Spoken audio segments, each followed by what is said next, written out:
Hello दोस्तों, रोज़ की तरह अनुलिखन ब्लॉग में सबका हार्दिक स्वागत है। सबके मंगल भोज की कामना के साथ बड़ों को मेरा नमस्कार, छोटों को मेरा आशीर्वाद। मैं ठीक हूँ, आशा करता हूँ कि आप सब ठीक होंगे। दोस्तों, आज के रामचरितमानस के उत्तरकांड के प्रसंग में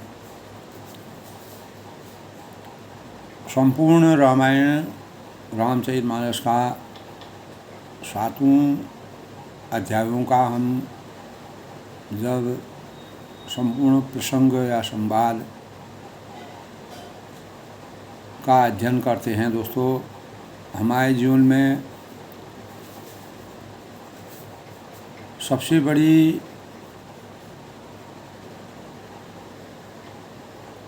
उत्कंठा का प्रादुर्भाव होता है कि भगवान रामचंद्र जी ने अपने जीवन में धैर्यवान और धैर्यशाली और सहनशीलता और आदर्शता का जो परिचय दिया, उसी के सौजन्य से मानव रूप में अवतरित होकर के उन्होंने प्रत्येक जन जन तक के हृदय में शुचिता के भावों की प्रेरणा से सबको अभिभूत करने के भाव प्रकट किए। तुलसीदास जी ने इस प्रकार का वर्णन जब 16वीं सदी में किया तो उनका अभूतपूर्व ज्ञान, जो परमात्मा के इस स्वरूप को, एक एक रूप को साक्षात रूप में अवतरित कराने के जो भाव उन्होंने व्यक्त किए, जिसके अंतर्गत हमको मानव जीवन में धैर्यशाली होने की प्रेरणा मिलती है, सहनशील होने की प्रेरणा मिलती है, दयालुता हमारे अंतर्गत में भगवान राम जी की तरह प्रत्येक व्यक्ति में मानव व प्रभु के लिए दयालुता, प्रत्येक प्राणी के लिए दया के भावों का होना हमारे जीवन में कितना आवश्यक है। विषम और कठिन परिस्थितियों में भी हमें प्रत्येक प्राणियों के साथ किस प्रकार के भावों का संचार करना चाहिए, और नेतृत्व की क्षमता, प्रजा की रक्षा, मानव का मानव से सही संवाद और आदर्श मार्ग और एकता की भावनाओं से मानव चेतना को जागृत करने के भाव और मित्रता के गुण और दृढ़ प्रतिज्ञा और सदाचार की अभिव्यक्ति। दोस्तों, रामचरितमानस में हमको सत्य, दया, करुणा, धैर्य और मर्यादित होने का मार्ग हमारे जीवन में प्रशस्त होता है। मर्यादा के अनुसार हम कार्य को किस प्रकार से अपने कार्यों में अपने जीवन को चरितार्थ कर सकते हैं।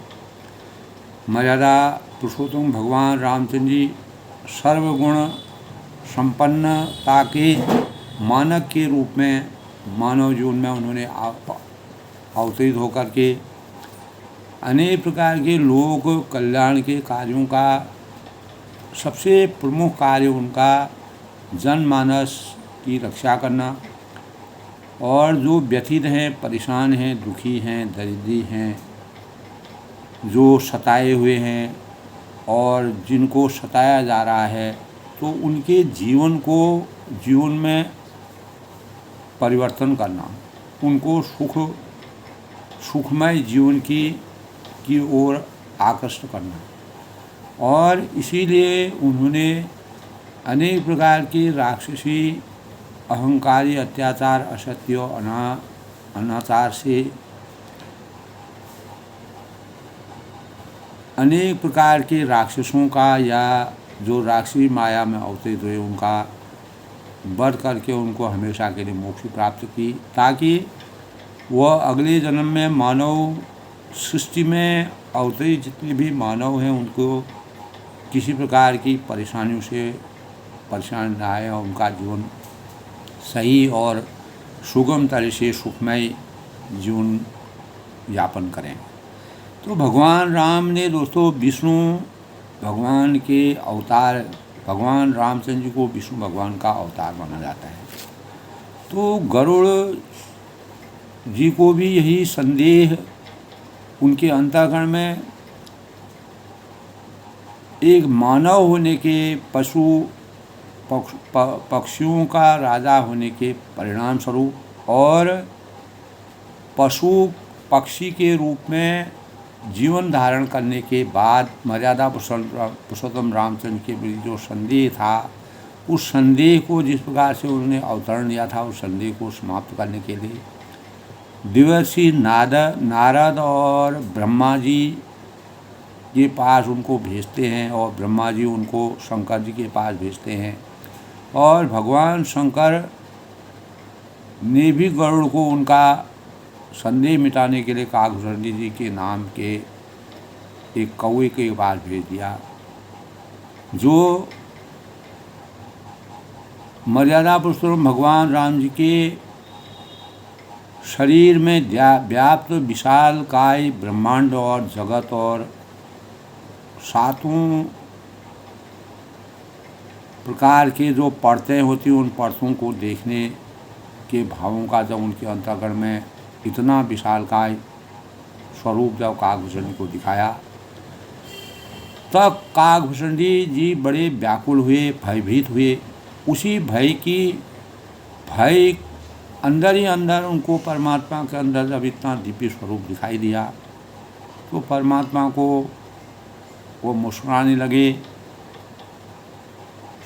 और उन्हें काकभूषण की परीक्षा की और वह सुनसान मुद्रा में अपना काकभूषण जी के जीवन वृत्तांत को देख रहे थे, उनकी परीक्षा कर रहे थे। लेकिन जब वह बहुत ही व्याकुल हो गए, तब भगवान को हंसी आई। उसी हंसी में काकभूषण जी जो है उनके ब्रह्मलोक से जो है वापस आए। और उसके बाद जो काकभूषण के अंदर अंतर्मन में जो परमात्मा के प्रति दिव्य ज्ञान की पराकाष्ठा हुई, तब भगवान ने उनको वरदान मांगने कहा। तो वरदान के स्वरूप में काकभूषण ने समस्त प्रकार की माया मोह बंधनों को छोड़ते हुए किसी प्रकार की आसक्ति के बगैर मर्यादा पुरुषोत्तम भगवान जी की भक्ति के स्वरूप को मांगा। और यही भक्ति का स्वरूप उनको लोमस मुनि के द्वारा जो श्राप उनको दिया गया था, उस श्राप से वो हमेशा के लिए विमुक्त हुए, जो हजारों साल तक कौवे के रूप में वो अवतरण ले रहे थे। लेकिन ऐसे स्वरूप में भी भगवान ने उनको देखा कि जब इस स्वरूप में भी ये इतने वर्षों तक भक्ति में विलीन है और मेरी लीलाओं का अनावरण कर रहे हैं, उसका देख रहे हैं। 5 साल तक जब ये अयोध्या में विराजमान होकर के मेरी प्रत्येक बाल लीलाओं का वर्णन और पूरा, क्योंकि परमात्मा अंतर्यामी थे, वो पूरा काकभूषण जी के, तब भगवान राम ने उनकी परीक्षा पुनः की। और उसी परीक्षा में जो है काकभूषण जी जब पूर्ण रूप से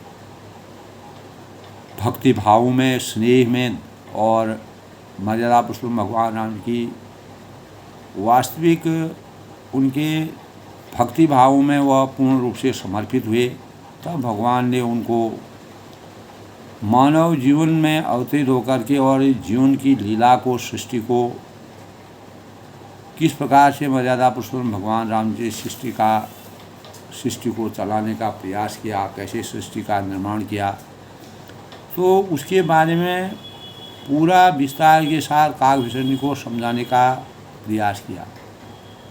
तब माया संभव भ्रम स्वभाव अब न व्यापहित हुई। तब भगवान ने अपने आशीर्वचन से जब पूर्ण परीक्षा लेने के पश्चात जब काकभूषण जी की भक्ति भावों को मर्यादा पुरुषोत्तम भगवान राम जी ने विचार किया, मनन किया, अध्ययन किया, तो उन्होंने कहा कि माया से उत्पन्न सब भ्रम अब तुमको नहीं व्यापन होगा, क्योंकि अब न व्यापनित हो, क्योंकि जान सुम ब्रह्म अनादि अजन्मा, मुझे अनादि अजन्मा अगुण और प्रकृति के गुणों से रहित और गुणातीत दिव्य गुणों की कान ब्रह्म जानता है। इस संसार में, इस जगत में परमात्मा की छवि, उनकी विराट स्वरूप को देख कर के उनकी माता जिनसे उन्होंने जन्म लिया था वो भी आश्चर्यचकित हो गई। तब उन्होंने वात्सल्य वर्णन में उनके वात्सल्य चित्रों को देखने का भाव व्यक्त किया। तो इसी प्रकार काकभूषण जी की उनकी विराटतम शरीर को देख करके और इस विशालकाय शरीर को देखे, जब ब्रह्मांड और जगत का पूरा दृश्य उन्होंने उनके शरीर के अंदर देखा तो वह आश्चर्यचकित हो गए। और ब्रह्म की क्या शक्ति होती है, भक्ति में क्या शक्ति होती है, उसका ज्ञान उनको मिला। तो तब वो कहते हैं ही काग सुन तुझे भक्त निरंतर, यानी वो कहते हैं कि मुझे भक्त जो सही श्रद्धा भावों से, भाव व्यक्ति से जो भक्ति करता है, पूजा करता है, भगवान में समर्पित होता है, वह मुझे बहुत प्रिय है। मोहि भगत प्रिय संतन अस विचार सुनिकाग, ऐसा विचार कर, ऐसा अपने अंतःकरण में ध्यान लगाकर शरीर, वचन और मन से मेरे चरणों में अटल प्रेम रखना। जब परमात्मा ने काकभूषण को मोक्ष की प्राप्ति की, तब उन्होंने अपने मधुर वचनों से उनको सीख दी। अब ऐसी सत्य सुगम वेदात के द्वारा वर्णित निर्मल वाणी सुन, यानी वेदों के अनुसार किस प्रकार की निर्मल वाणी होती है, अब सुनो परम विमल मल वाणी सत्य सुगम निर्माण बखानी। यानी मैं तुझको यह निज सिद्धांत सुनाता हूँ कि मानव जीवन में किस प्रकार से हमें अपने सिद्धांतों का यानी सिद्धांतों का सही सदुपयोग करके सिद्धांतों के अनुकूल जीवन के परिचय को दे करके मानव जीवन को सिद्धांतों की पराकाष्ठा से सृजित करने के भावों का चित्रण किया। सुन मन थरु सब तजी भजु मोही, यानी ऐसा सुनकर सिद्धांतों को सुनाता हूँ और उसको मन में विचार करके अपने अंतर्मन में उसका सही ज्ञान करके और सब कुछ त्याग करके मेरा भजन करना कभी भी नहीं छोड़ना। यही जीवन का सबसे बड़ा सत्य है। और मम माया संभव संसार, क्योंकि यह सारा संसार मेरी माया से उत्पन्न हुआ है। परम ब्रह्म परमेश्वर का इस प्रकार से आत्मा और परमात्मा का जब मिलन हो जाता है तो परमात्मा अपने भक्त को जिस प्रकार से दर्शन देते हैं, तो उसी अनुसार जो है जीव चराचर विविध प्रकार, इस संसार में अनेकों प्रकार के चराचर जीव हैं, चराचर जीव हैं, वे सभी मुझे प्रिय हैं। सब मम प्रिय सब मम उपजाए, क्योंकि वह मेरे द्वारा उत्पन्न किए हैं। भगवान ने इस सृष्टि का निर्माण किया जब सृष्टि में कुछ नहीं था, केवल परमात्मा का वास था। सत्यम शिवम सुंदरम था। शिव ने ही तो पूरी सृष्टि की रचना की। जब सृष्टि में कुछ नहीं था तब शिव ही विराजमान थे। शिव ही भगवान राम जी के अवतार माने जाते हैं। विष्णु भगवान ब्रह्मा विष्णु महेश के अवतार। तो सबसे अधिक मनुज मोहि भाई, तो भगवान कहते हैं मर्यादा पुरुषोत्तम भगवान राम जी, इसीलिए वह पुरुषोत्तम कहलाते हैं क्योंकि उनको सबसे बड़े मानव के रूप में, मानव के अवतरण के रूप में, मानवता के प्रतीक के रूप में जिस प्रकार के भावों का, विचारों का, संस्कारों का, आदर्शों का, मर्यादाओं का और विधि विधानों का सही नियमित रूप से अक्षरशः जिन्होंने अनुपालन किया, वह परमात्मा के स्वरूप मम माया संभव संसारा जीव चराचर विविध प्रकारा, इस संसार में अनेक प्रकार के चराचर जीव हैं। यह संसार मेरी माया से उत्पन्न हुआ है और सब मम प्रिय सब मम उपजाए, क्योंकि सभी मेरे द्वारा उत्पन्न हुए हैं और सबते अधिक मुझे भाई। मनुष्य मुझको सबसे अधिक अच्छे लगते हैं, क्योंकि मानव में चेतना होती है, वह अच्छे और बुरे के बारे में जानता है, क्या बुरा है क्या। लेकिन मानव जीवन में अवतीर्ण होने के पश्चात अगर हम अपने जीवन को सही ढंग से चरितार्थ करते हैं, भक्ति में लीन होते हैं, भक्ति के वास्तविक सौजन्य को नहीं समझते हैं, तो हमारा जीवन निरर्थक है, निस्सार है, सारहीन है। तो तीन महा द्विज द्विज महा सूत्रधारी। तब वह कहते हैं कि उन मनुष्यों में द्विजों में भी वेद, जो वेदों को धारण करते हैं, जिनको वेदों के ऋग्वेद, सामवेद, अथर्ववेद, यजुर्वेद, इनका जिनको पूर्ण रूप से ज्ञान है, तीन महो निगम धर्म अनुसार। उनमें भी वेद यानी वेदाक्त धर्म का पर चलने वाले, वेदों के अनुसार धर्म की मर्यादा की पराकाष्ठा के अनुसार चलने वाले, उनमें भी विरक्त वैराग्य जो उनमें जो हमेशा विरक्त रखते हैं और अपने जीवन को वैराग्यवान रखते हैं, किसी प्रकार की माया मोह सांसारिक भवबंधों से मुक्त रहते हैं। ज्ञानी होते अति प्रिय विज्ञानी, यानी वैराग्यवानी, फिर ज्ञानी, और ज्ञानियों में भी अत्यंत प्रिय विज्ञानी, वह मुझे सबसे बड़े प्रिय है। इसीलिए परमात्मा ने काकभूषणी जी को जिस प्रकार का भक्ति के भावों का अपने आश्रय में लिया, उनको मोक्ष की प्राप्ति की, भवबंधन के आसक्तियों से मुक्त किया, कौवे के छोटे से रूप में वह जन्म जन्मांतरों तक जो ऋषि के लोकेश मुनि थे, उन्होंने उनको श्राप दिया था, तो अपने श्राप से वंचित होकर के मर्यादा पुरुषोत्तम भगवान राम जी का तारण किया और उन्हें जीवन के लिए सही मार्गदर्शन करने के भावों का संचार किया। तिनके पुण्य मोहि प्रिय निज दास। तो वह कहते हैं कि विज्ञानियों से भी प्रिय मुझे अपना दास है। कोई कितना ज्ञानी है, विज्ञान यानी जो तर्क वितर्कों के बारे में जानते हैं, अनेक प्रकार के तर्क जानते हैं और उसका सही साक्षी निकलते हैं, साक्षात्कार करते हैं, तो उनमें भी मेरे को इतना बड़ा विज्ञानी होने पर भी ज्ञान विज्ञान का जो वास्तविक श्रेष्ठ व्यक्ति है, उनमें भी मेरा सबसे बड़ा प्रेम अगर है तो अपने दास पर, अपने सेवक पर। और वेदों को यानी जिसमें मेरी गति है, कोई दूसरी आशा नहीं है, यही गति मोर न दूसरी आशा, जिसमें मेरी वास्तविक भक्ति का संचार हो जाता है, जो मेरे आश्रय में आ जाता है, उसके अलावा मुझे दूसरी किसी से भी कोई आशा नहीं है। पुण्य पुण्य सत्य कहूँ तो ही पाएंगे। मैं तुझसे बार बार सत्य निज सिद्धांत कहता हूँ।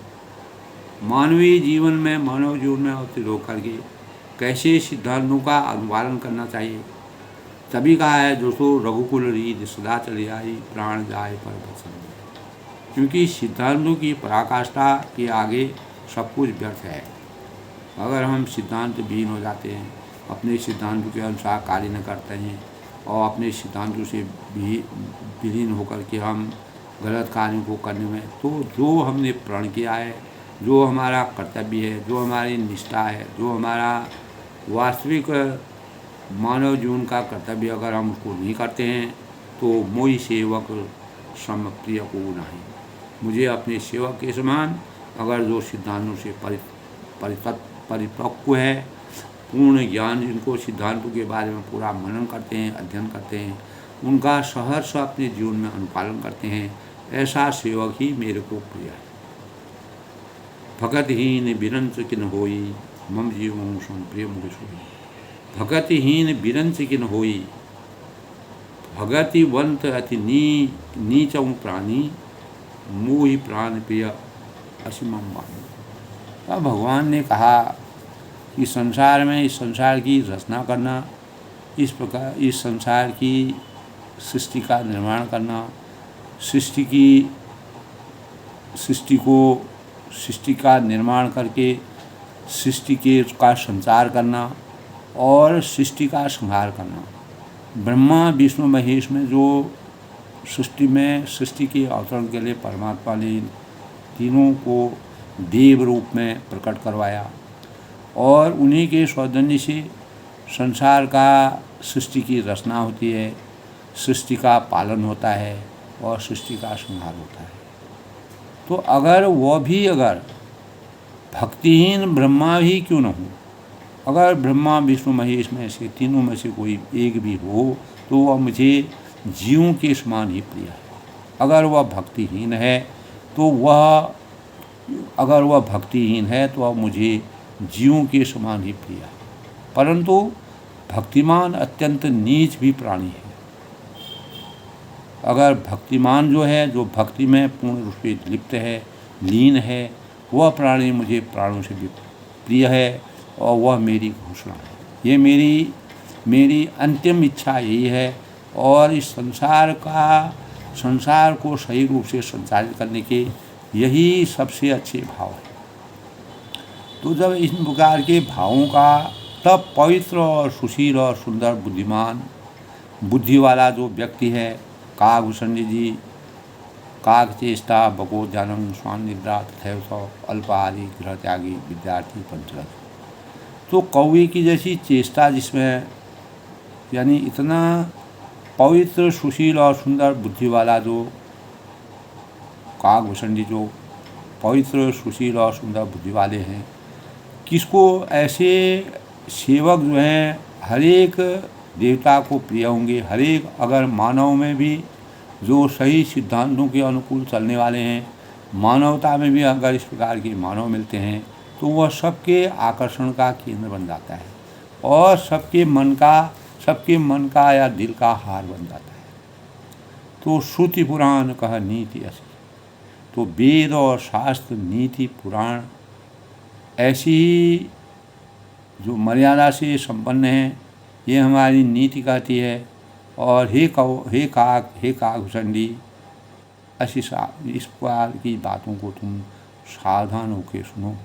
अपने जो बातें, जो मर्यादित बातें मैंने वर्णन की हैं, उनको अगर तुम सहर्ष स्वीकार करोगे तो तुम्हारा जीवन का कल्याण होगा।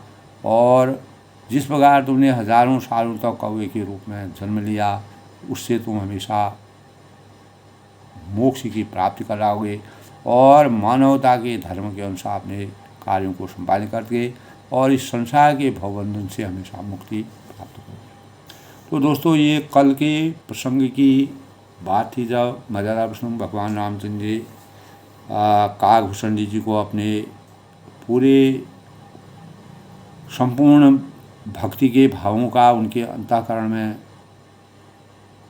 उनके भक्ति के पूर्व और अपने सेवक के समान को, जिस प्रकार हनुमान जी को उन्होंने अष्ट सिद्धि नौ निधि दाता अजबर निमो जान की माता, तो आठों सिद्धियों को काकभूषण जी को प्रदान करके मर्यादा पुरुषोत्तम भगवान जी अपने ज्ञान से, अपने बुद्धि से काकभूषण जी को पवित्र, सुशील और सुंदर बुद्धि वाला मान करके उनको प्रेरित किया और उनको हमेशा अपने जीवन में सावधान होने की सीख दी। इसी क्रम में दोस्तों, आज के पंचांग की समीक्षा करते हैं। दोस्तों, आज 17 सितंबर 2024 दिन मंगलवार, आज भाद्र मास के शुक्ल पक्ष की पूर्णिमा तिथि है। आज से पितृपक्षी, यानी जो हमारे पितर होते हैं, जिन्होंने हमको जीवन दान दिया करके हम मनुष्य जीवन को यापन कर रहे हैं, तो उनकी श्राद्ध पूजन करने का 16 दिन का यह समय होता है। तो पूर्णिमा आज दोस्तों 11:44 से और दिनांक 18 के 8:04 तक रहेगी। 18 सितंबर को प्रतिपदा तिथि सुबह 8:04 से शुरू होगी और 19 सितंबर को सुबह 4:19 तक रहेगी। उसके बाद रवि योग का संयोग है और सूर्य आज दोस्तों कन्या राशि में प्रवेश करेंगे। आज के शुभ मुहूर्त की बात करें तो अभिजीत मुहूर्त आज 11:57 से 12:45 तक। आज का अमृतकाल 7:29 से 8:54 तक। आज का ब्रह्म मुहूर्त दोस्तों 4:41 से 5:29 तक। राहु काल, जिसके दौरान किसी भी शुभ कार्य को करना वर्जित माना गया है, रोज़ बताते हैं दोस्तों 3:19 से 4:51 तक। यानी कोई भी शुभ कार्य करना वर्जित है। आज का सूर्योदय 6:07 और सूर्यास्त 6:23। इस प्रकार दोस्तों आज जैसे कि हम जानते हैं कि मंगलवार दोस्तों भगवान हनुमान जी का दिन माना गया है और मंगलवार की प्रकृति उग्र होती है। यह दिन हनुमान जी व मंगल देव को समर्पित माना गया है। प्रत्येक कार्य में मंगलकारी और परिणाम प्राप्त करने के लिए मंगलवार को उपवास रखना चाहिए और मंगल ब्रह्मचर्य का दिन माना गया है। शक्ति के संचार का यह दिन हनुमान जी की पूजा अर्चना, हनुमान चालीसा व सुंदरकांड के पाठ का द्योतक माना गया है। हनुमान जी को खुश करने के लिए दोस्तों हनुमान जी की उपासना करनी चाहिए। हनुमान चालीसा का पाठ करना और भगवान हनुमान जी को बेसन के लड्डुओं का भोग लगाया जाता है। मंगल के कारक और मंगल का मतलब होता है शुभ, यानी शुभता के कार्यों को करने वाले और शुचिता और कुशलता के कारक हनुमान जी का पूजन पाठन करने से, मंगलवार का व्रत करने से अनेक जातकों के जीवन में शक्ति और शांति सुख की अनुभूति होती है। और अगर किसी भी जातक के जन्म कुंडली में मंगल कमज़ोर होता है, विचलित हो जाते हैं, मन अशांत रहता है, तो मंगलवार का व्रत करना चाहिए और इस दिन हनुमान जी को भोग लगाना चाहिए और हनुमान चालीसा का पाठ करना चाहिए। और मंगल भवन अमंगलहारी उमा सही जैन जगत पुरारी दीन दयाल विस्मारी हरौना सुंदर भारी। और मंगल को जन्मे मंगल ही करने, तो मंगल को जन्म लेने वाले भगवान मंगल यानी हनुमान जी ने मंगलवार को जन्म लिया था। इसीलिए मंगल के दिन ही उनको उनका पूजन किया जाता है। अष्ट सिद्धि नौ निधि दाता अजबर निमियो जानी माता राम रसायन तुम्हारे पासा सदा रहो रघुपति के दासा। तुम्हारे भजन राम को भावे जन जन की दूसरा। अंतकाल रघुवर बुलाई जो सुमिरे हनुमत बल पाई। जय जय जय हनुमान गोसाई कृपा करूँ। तो हनुमान ते ही परसा कर पुनि कीन प्रणाम राम काज कीने बिना मोह कहाँ। तो इस प्रकार हनुमान जी राम रसायन तुमरे पासा सदा रहो रघुपति के दासा। तो इस प्रकार हनुमान जी का यानी हनुमान जी के बारे में दोस्तों सबसे अच्छा श्लोक है माँ मनोजपं मारुत तुल्यं वेगम जितेन्द्रियं बुद्धिमतां बलिष्ठम वातात्मजं वानरं यूथ मुख्यं श्री रामदूत शरणं प्रपद्ये। यानी जब हनुमान प्रसन्न हो जाते हैं तो भक्तों को सुख समृद्धि और मनोवांछित फलों की प्राप्ति होती है। मंगलवार के दिन जन्मे साधक आध्यात्मिक और वफादार और भरोसेमंद होते हैं। जिस माह के मंगलवार के दिन भगवान श्री रामचंद्र जी और हनुमान जी की मुलाकात हुई थी और इसी कारण इस माह पढ़ने वाले जो भी मंगल होते हैं उन मंगलों को बड़े मंगल के रूप में कहा जाता है। इस दिन भगवान हनुमान जी और रामचंद्र जी की मित्रता हुई और वह ब्राह्मण के रूप में उनको मिले, तो समस्त कष्टों दुखों के निवारण के कारकों के रूप में हनुमान जी को माना गया है। इस दिन उपवास रखने से और अनेक प्रकार की हमारे जीवन में तरक्की होती है और हम साहस मिलता है, बल मिलता है, हमारा मनोबल बढ़ता है। मंगल ग्रह प्रबल ग्रह है। मंगल ग्रह का यानी शास्त्रों में बड़ा महत्व है। भगवान हनुमान जी को सुंदर कांड का राम न मिलहीं हनुमान के बिना, हनुमान न मिलहीं श्री राम के बिना। तो मर्यादा पुरुषोत्तम भगवान राम जी जब हनुमान जी से उनकी मित्रता हुई तो उन्होंने उनको अमरत्व का वरदान दिया, जिसके परिणाम स्वरूप वह कलयुग के अवतारी देवता कहलाए। और हनुमान चालीसा भगवान मर्यादा पुरुषोत्तम भगवान राम जी ने यानी जल में समाधि लेकर हनुमान जी को हमेशा के लिए इस कलयुग में भी सृष्टि में जब तक सृष्टि रहेगी तब तक हनुमान जी का साकार रूप में अवतरण रहेगा, इस प्रकार का वरदान उनको प्राप्त है। हनुमान इसीलिए इस दिन हनुमान जी की पूजा उपासना करना, नमक नहीं खाना चाहिए और पश्चिम दिशा को भ्रमण यात्रा वर्जित माना गया है। तामसिक भोजन नहीं करना चाहिए। मेष और वृश्चिक राशि के स्वामी मंगल होते हैं दोस्तों, और हनुमान जी की पूजा उपासना करने से मंगल दोष समाप्त और बिगड़े हुए जो काम होते हैं वह उनसे मुक्ति मिलती है। हनुमान जी ने पहली बार रामचंद्र जी से श्रृंगमूंग पर्वत पर ब्राह्मण के रूप में मुलाकात की थी। जब रामचंद्र जी सीता की खोज में आगे जा रहे थे तब उनको रास्ता बताया और उसी रास्ते के परिणाम स्वरूप वह पंपापुर के पास गए। वहाँ हनुमान जी जो है ब्राह्मण के वेश में उनको मिले। निष्काम भक्ति, किसी प्रकार की इच्छा से रहित, आकांक्षा रहित, अटूट विश्वास, और इसीलिए हनुमान जी में 7 गुण माने जाते हैं, जो यानी 3 गुण उनके गुणों की पराकाष्ठा है। निष्काम भक्ति, किसी प्रकार की इच्छा से रहित, आकांक्षा से रहित, अटूट विश्वास और समर्पण की भावना।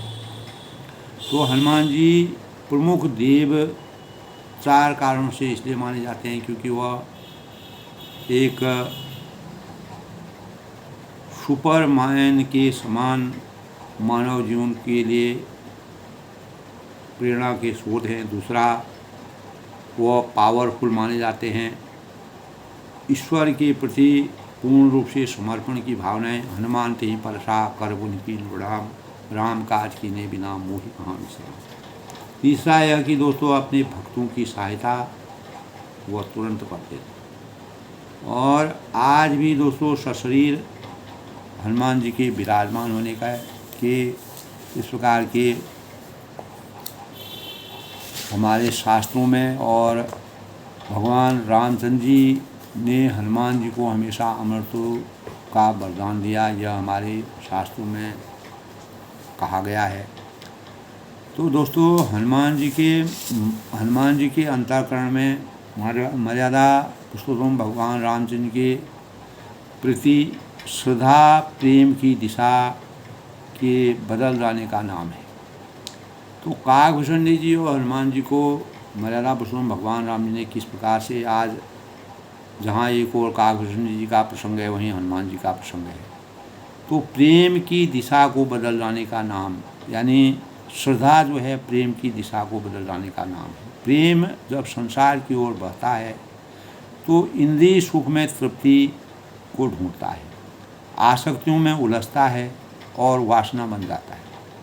वही प्रेम जब चेतना की ओर चल पड़ता है, जैसे काकभूषण जी और हनुमान जी को गया, तो वासनाओं से परे चला जाता है और परमात्मा को समर्पित हो जाता है। तो दोस्तों वह तो श्रद्धा बन जाता है। इसी प्रकार काकभूषण जी के अंतःकरण अनेक प्रकार के श्रद्धा का पथ और अहंकार को मिटाने के बाद भी प्रारंभ हुआ। इसीलिए वह शाश्वत है और वह उस पर चलने का साहस बिरले ही लोग जुटा पाते हैं। जो स्वयं को मिटाकर चलने का साहस रखें मात्र वही उस पथ पर पथिक बन पाते हैं। जिसका हनुमान जी और काकभूषण जी को मर्यादा पुरुषोत्तम भगवान का आशीर्वाद प्राप्त हुआ। हम आसक्तियों में, राग में, द्वेष में, कामनाओं में, अहंकार में स्वयं को ढूंढने का निरर्थक प्रयास करते हैं। तो दोस्तों यह कुछ ऐसा ही है जैसे सामान घर में खोया हो और हम उसे ढूंढने का प्रयास पड़ोस के मोहल्ले में कर रहे हैं। तो परमात्मा हमारे भीतर ही है, उसे ढूंढने के लिए भीतर उतरने की आवश्यकता है। संसार को पाने के लिए तर्क की भाषा जाननी पड़ती है और परमात्मा से मिलने के लिए श्रद्धा के बोल ज़रूरी हैं। श्रद्धा जगत में आँखों का नहीं, हृदय की ज़रूरत है और वहाँ अंधा होना ही आँख वाला होता है। और जो अपने अहंकार को नष्ट करने की ताकत रखते हैं, जो सुरमा की श्रद्धा शक्ति हैं, वो जो साहसी और वीर और भक्ति के शिरोमणि। तो इसी प्रकार हनुमान जी के परिचय और कागभूषण जी के परिचय का जो रामचरितमानस में तुलसीदास ने वर्णन किया वो हमारे लिए प्रेरणा का स्रोत है। तो दोस्तों जब पवित्र, सुशील और सुंदर बुद्धि वाले सेवक बता किसको प्यारा नहीं लगता है। रामचंद्र जी कागभूषण से कहते हैं, वेद और पुराण ऐसी ही नीति कहते हैं, हे काग सावधान होकर सुनो। क्या कहते हैं? एक पिता के विपुल कुमारा, वो वहीं पृथक गुणशील अपारा। को पंडित को तापस ज्ञाता, को धनवंत सूर को दाता। तो इस संसार में, इस सृष्टि में एक पिता के बहुत से पुत्र होते हैं जो पृथक पृथक गुण, स्वभाव, रूप, रंग, आचरण वाले होते हैं। वो पृथक गुणशील आचार। और को पंडित को तापस ज्ञाता, कोई पंडित होता है और कोई तपस्वी होता है, कोई ज्ञानी होता है, कोई धनी होता है, को धनवंत सूर कोई दाता, और कोई सूरवीर होता है, कोई दानी होता है। तो एक पिता के अनेक प्रकार के, मतलब जितने भी पुत्र होते हैं उनमें सबके गुण अलग अलग होते हैं। ये नहीं कि सब में एक भाव आ जाए। तो परमात्मा का आशीर्वाद जिसके लिए जिस प्रकार का होगा, उसके अंतःकरण में हमारे पूर्व जन्म में जो हमने कार्य किए होंगे, हमारी भक्ति में कितना, जिस प्रकार कागभूषण जी ने अपने जीवन में, इसी जीवन में जो है कौवे के रूप में अवतीर्ण होकर परमात्मा की प्राप्ति की। को सर्वज्ञ धर्मरत कोई, सब पर पितर प्रीत सम होई, को पितु भगत वचन कर कर्मा, सपने हूँ जान न दूसर। तो परमात्मा ने, परम ब्रह्म परमेश्वर भगवान रामचंद्र जी कागभूषण जी से पूरा ज्ञान जो सावधान होकर सुनने के लिए उन्होंने कहा। तो कोई सर्वज्ञ और कोई धर्मपरायण होता है और सब कर पिता ही प्रीत सम हुई। पिता का प्रेम सब पर समान होता है, माता और पिता का प्रेम सब पर समान होता है, लेकिन उनके गुण हैं, उनके कार्य हैं, उनके जो कर्तव्य निष्ठा है वो अलग अलग होते हैं। को पितुर भगत वचन मन कर्मा, कोई इनमें से कई लोग मन, वचन और कर्म से पिता की भक्त होते हैं, माता पिता के भक्त होते हैं, उनकी सेवा करते हैं, उनकी आज्ञा के अनुसार चलते हैं। स्वप्न हूँ जान दूसरा धर्म, स्वप्न में भी दूसरा धर्म नहीं जानता है। उसके अलावा उनके लिए पितृमात्र भक्ति करना उनके लिए सबसे बड़ा मन, वचन और कर्म से वो माता पिता की आज्ञा का पालन करते हैं। जिस प्रकार मर्यादा पुरुषोत्तम भगवान रामचंद्र जी रात में ही उनको जो है राजयोग की देने जा रहे थे, तो और सुबह होते होते उनको वन का मार्ग जाना पड़ा। तो उन्होंने उनके कर्म, उनके द्वारा किए हुए जो सांसारिक कार्य थे उनको परिपूर्ण करने के लिए उनको 14 वर्ष का वनवास लेना पड़ा, जिसमें उन्होंने सहर्ष अपने माता, अपने पिता की आज्ञा का मन, वचन और कर्म से पालन किया। सो सुत प्रिय पितु प्राण समान। तब वह कहते हैं क्योंकि उन्होंने कोई कार्य अपने जीवन में पूर्ण किया है और उसी कार्य की तृप्ति के अनुसार उनको शुद्धता है, वो प्रतीक है। तो वह कहते हैं सो पुत्र प्रिय पितु प्राण समान। वह पुत्र पिता को प्राणों के समान प्रिय होता है, जो यद्यपि सो सब भांति रहना, तदपि चाहे वह सब प्रकार से यानी अज्ञान हो, मूर्ख हो, लेकिन जो अपने माता पिता के मन, वचन और कर्म से अपने माता पिता का सेवक होता है, वही उसको, चाहे वो अज्ञानी भी हो, तो उसी को परमात्मा का आशीर्वाद प्राप्त होता है। यही विधि जीव चराचर जीते हैं। इस प्रकार त्रियग या पशु पक्षी, देव, मनुष्य और असुरों समेत, त्रियग देव नर असुर समेत, इस प्रकार देव हैं, मनुष्य हैं, असुर हैं, सब जितने भी चेतन और जड़ चेतन हैं, जीव हैं, इसमें अलग अलग प्रकार के भाव दिखाई देते हैं। अखिल विश्व यह मूल उपाया, यानी उसने उससे भरा हुआ यह संपूर्ण विश्व मेरा ही पैदा किया हुआ है। ये सृष्टि परमात्मा के आशीर्वाद से बनी हुई है। सब पर मोह बराबर दया, और मेरी जिस प्रकार पिता की सब पुत्रों पर बराबर कृपा होती है, उसी प्रकार मेरी भी सब पर समान रूप से, किसी से न ज़्यादा न किसी से कम, बराबर दया के भाव हैं। तीन मह जो परिहरि मद माया, परंतु उनमें से जो मद में आ जाता है, जो माया में अभिषा माया को छोड़कर मन वचन और कर्म से उनको बसता है, जो मद और अहंकार को और माया को छोड़कर हमेशा मेरी भक्ति में लीन होता है, मैं वही मेरा प्रिय भक्त होता है, वही सही मानव रूप में अवतरित होने के लायक है। पुरुष नपुंसक नारीवा जीव चराचर को, और वह पुरुष हो या नपुंसक हो, अगर उसमें पुरुष के गुण हों या कोई इस प्रकार का पुरुष के गुणों से वह वंचित हो, तो चाहे वह नारी व जीव चराचर हो, चाहे वह नारी हो अथवा चराचर जीव कोई भी, किसी रूप में भी वह इस संसार में नर हो, देवता हो, नारी हो, नर हो, किन्नर हो, किसी भी रूप में वह इस संसार में अवतरित है, अगर उसमें मन वचन और कर्म से भक्ति में वह लीन है, तो वही इस संसार में मुझे सबसे बड़ा प्रिय है।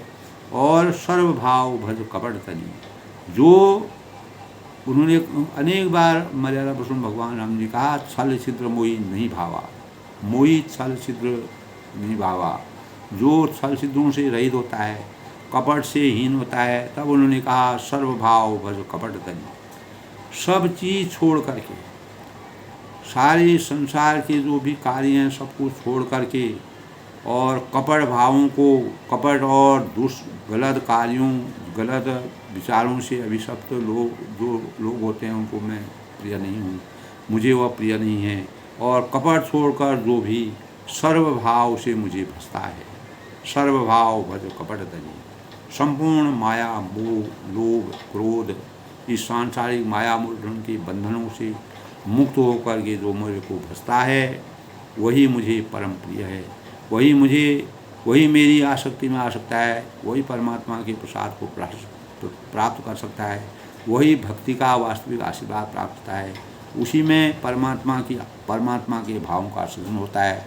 जिस प्रकार ये पिता के लिए सभी पुत्र, पिता के जितने भी पुत्र होते हैं, उन पुत्रों को वह समान भाव से देखता है, लेकिन जो मन वचन और कर्म से पिता की आज्ञा का पालन करता है, वही सच्चा पुत्र है। और उसी प्रकार जो भक्त मेरा मुझे मन वचन और कर्म से मानता है, और जो संपूर्ण विश्व मेरा पैदा किया हुआ है, और अतः सब पर मेरी बराबर दया है, कृपा है, परंतु उनमें से जो मद और माया, अहंकार और माया, मोह माया से विरक्त है, वही शरीर जो माया मुक्त से विरक्त शरीर है, चाहे वो जड़ हो, चेतन हो, पशु हो, पक्षी हो, नर हो, नारी हो, मनुष्य हो, सुर हो, असुर हो, अगर वह सच्चे मन से पूर्ण कपट को छोड़ करके अगर परमात्मा को भजता है, वही परमात्मा का प्रिय है, वही संसार में अपने जीवन को सही रूप से व्यतीत कर सकता है। तो वह चाहे पुरुष हो, नपुंसक हो, स्त्री हो, चराचर हो, कोई भी जीव हो, किसी भी प्राणी के रूप में वह पैदा हुआ है, अगर उसमें किसी प्रकार का कपट नहीं है, मोह नहीं है, तो वह सर्वभाव सर्वगुण संपन्न उसमें आ जाते हैं, वही मुझे परम प्रिय है। इसीलिए मैंने काकभूषणी यानी काकभूषणी से कहा कि कौवे रूप के रूप में अवतरण लेकर के भी जिस प्रकार के भावों का मैंने तुम्हारे अंदर ज्ञान दिखा, तुम जिस प्रकार के ज्ञान की उपासना की, भक्ति की उपासना में तुमको मैंने पूर्ण रूप से सफल देखा, तुम परीक्षा में सही उतरे, खरे उतरे, इसीलिए मैंने अपने जीवन में मेरी ये सीख है। और इसीलिए उन्होंने कहा श्रुति पुराण कह नीति असी सावधान सुन काग, यानी पवित्र सुशील और सुंदर बुद्धिमान वाले सेवक, बता किसको प्यारा नहीं लगता है, सबको प्यारा लगता है। वेद और पुराण ऐसी ही नीति कहते हैं। शुचि सुशील सेवक सुमित प्रिय कहूँ का न लाय, श्रुत पुराण कह नीति ऐसी सावधान सुनका। इसीलिए पवित्र, सुशील, सुंदर, बुद्धि वाले सेवक बता किसको प्रिय नहीं है, और सबको प्रिय लगते हैं। जो जीवन को आनंद देने वाले हैं, जिनसे मन शांत हो जाता है, अंदर आदमी विह्वल हो जाता है, पूरा शरीर रोमांचित हो जाता है और पूरे शरीर में भक्ति का संचार हो जाता है, ऐसे भक्त को, ऐसे ही भक्त भगवान को प्रिय है। तो दोस्तों, अपनी वाणी को विराम देते हुए मंगल कामना के साथ मर्यादा पुरुषोत्तम भगवान राम जी जिस प्रकार की सीख एक पिता के रूप में और भक्ति के भावों का जो स्वरूप प्रकट किया है, वो हमारे जीवन के लिए बहुत बड़ा प्रेरणा का स्रोत है। और एक पुत्र की पराकाष्ठा अपने पिता के प्रति किस प्रकार के मन, वचन और कर्म से आज्ञा का पालन करना चाहिए, वही प्रेरणा हमको आज के युग में, ऐसी प्रेरणा की आवश्यकता है। इसी प्रेरणा के परिणाम स्वरूप हम अपने जीवन का उद्धार कर सकते हैं, अपने जीवन को चरितार्थ करते हैं, अनेक प्रकार के अज्ञान रूपी अंधकार से ज्ञान रूपी प्रकाश का मार्ग प्रशस्त कर सकते हैं और अपने जीवन में मानव जीवन के सही भावों का संचार करते हैं, ज्ञान का संचार कर सकते हैं। और सृष्टि की रचना में अगर हम मानव रूप में अवतरित हुए हैं, तो हमारा जीवन श्रद्धा के भावों से परमात्मा के प्रति पूर्ण निष्ठा और सम्मान के भावों का संचार करता है और हमारे अंदर अज्ञान रूपी अंधकार समाप्त होकर ज्ञान रूपी प्रकाश का संचार करते हैं। प्रत्येक नागरिक को देश की सेवा, मान सम्मान, मानव जीवन की रक्षा के लिए इस प्रकार के भावों का संचार करना, आज के परिवेश में जिस प्रकार का जीवन है उससे दूर हटकर रामचरितमानस के प्रसंगों का अध्ययन करके प्रेरणा स्रोत के रूप में अपने जीवन को सार्थक करने के भावों का अवतरण करना चाहिए। सब लोग सुखी रहें, खुश रहें, प्रसन्न रहें।